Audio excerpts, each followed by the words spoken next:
আপনারা পৃথিবীর যে দেশে যান সব জায়গায় ইসলামী ছাত্র শিবিরের লোকজন পাবেন। সারা দুনিয়া ব্যাপী তারা ছড়িয়ে ছিটিয়ে আছে এবং ওয়েল এস্টাবলিশ তারা, আলহামদুলিল্লাহ। ছাত্র শিবির তো মানুষের কাছ থেকে চাঁদা তোলে না, তো এত বড় বড় প্রোগ্রামের ফান্ড কোথা থেকে আসে? আমাদের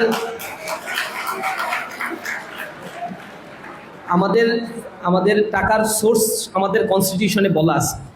এক হচ্ছে ছাত্র শিবিরের জনশক্তি যারা, আমি এখানে দাঁড়ায় আছি শিবিরের কেন্দ্রীয় সভাপতি, মাসিক একটা মিটিং হয়, সেক্রেটারিয়েট মিটিং, ওইখানে বসার আগে বাইতুল মাল সম্পাদক যিনি থাকেন, আমাদের অর্থ সম্পাদক, তিনি একটা খাম ধরাই দেন যে আপনার পার্সোনাল টাকাটা আগে দেন। এখানে সবাই আগে পার্সোনাল টাকা দিয়ে নিতে হয়, মানে প্রত্যেকেরই একটা কমিটমেন্ট আছে, মাস শেষে ওই কমিটমেন্টটা আগে দিয়ে নিতে হয়।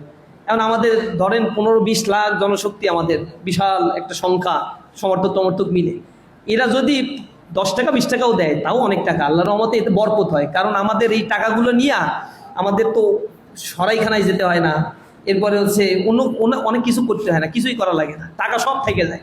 এবং কেউ ব্যক্তিগতভাবে বাড়ি গাড়িও বানাইতে পারে না এই টাকা নিয়ে, এগুলোর কোনো স্কোপই নাই। অডিট হয় নিয়মিত, কোত্থেকে টাকা আসছে কোথায় যাচ্ছে অডিট হয়।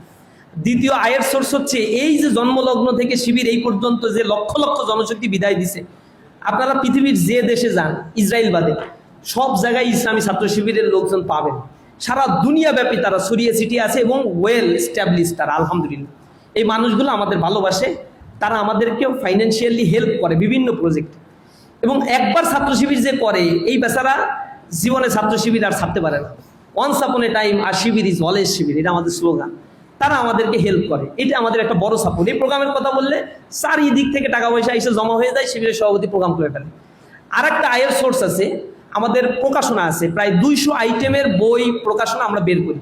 এগুলো আমরা আবার মেলায় বিক্রি করি, ওপেন সোর্স বিক্রি করি, এরপর প্রকাশনী স্টল দেই।